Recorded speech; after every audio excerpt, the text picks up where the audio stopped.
মই চিনেম কালচাৰৰ ভিডিঅ' যিটো দেখোন পোৱা নাই সেইটো গৌতম দা সুধিব গৌতম দা ভিডিঅ' কিয় বনোৱা নাই ভিডিঅ' কিয় বনোৱা নাই ভিডিঅ' মানে এতিয়া পৃথিৱীখনত যিহেতুকে এটা গৰম খবৰ চাৰিওফালে গৰম খবৰ চলি থকা গতিকে ভিডিঅ' বনোৱা নাই দে ভাই কি বনাবি এই গৰম খবৰত যিফালে যাওঁ সিফালে গৰম খবৰ গতিকে এই গৰম খবৰত কোনেও আমাৰ নাম গান শুনা ধৈৰ্য আছে আৰু সৰুৰ পৰাই ডাঙৰ এটা কথা দেখিলোঁ যে গৰমৰ দিনত মানুহবিলাকো আমাৰ গৰম হৈয়ে থাকে তাকো উদ্দেশ্য কোৱা নাই যদিও কিন্তু এইটো সত্য কথা সেই গতিকে ভাবিছোঁ কি ভিডিঅ' চিডিঅ' আপলোড নকৰি ছ'চিয়েল মিডিয়াত ব্যস্ত নাথাকি ফুৰিব আহিছোঁ এনেকুৱা ধৰণৰ ঠাইত য'ত শান্তি আছে চৰা চিৰিকটিৰ মাত নৈ এখন বৈ গৈ আছে সেনেকুৱা নিৰল নিষ্ঠক ঠাইত ফুৰিব আছোঁ এটা হাল্লা হুল্লা নাই বেষ্ট এই ঠাইখিনি বেষ্ট এতিয়া দূৰ দূৰণিলৈ কোনো মানুহ নাই আছে দূৰত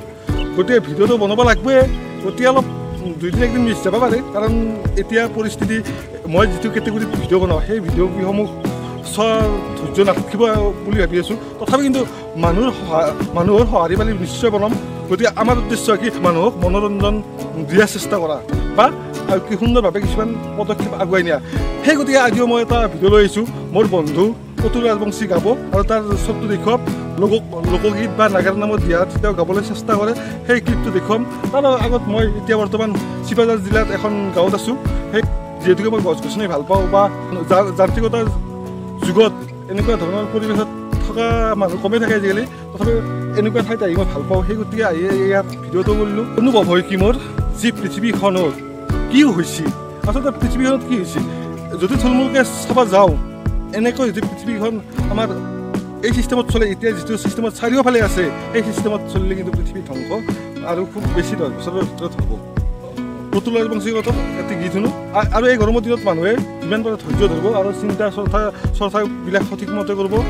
মাজে নিৰঞ্জন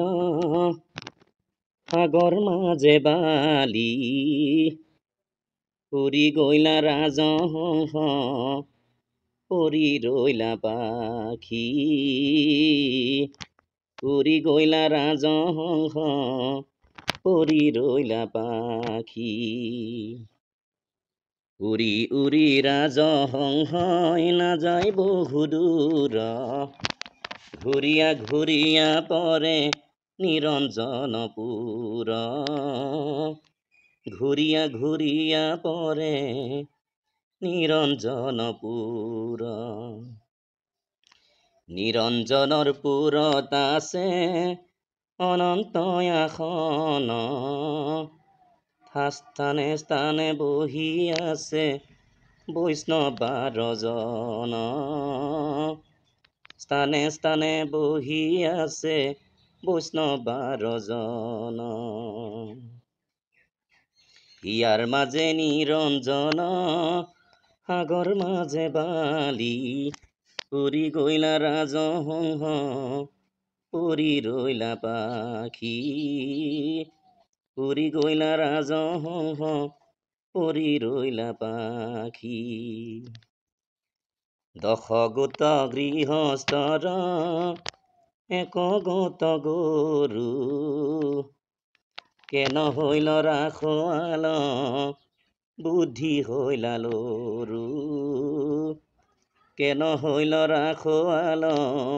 বুদ্ধি হইল লৰু ইয়াৰ মাজে নিৰঞ্জন সাগৰ মাজে বালি উৰি গৈলা ৰাজহংস পৰি ৰৈলা পাখি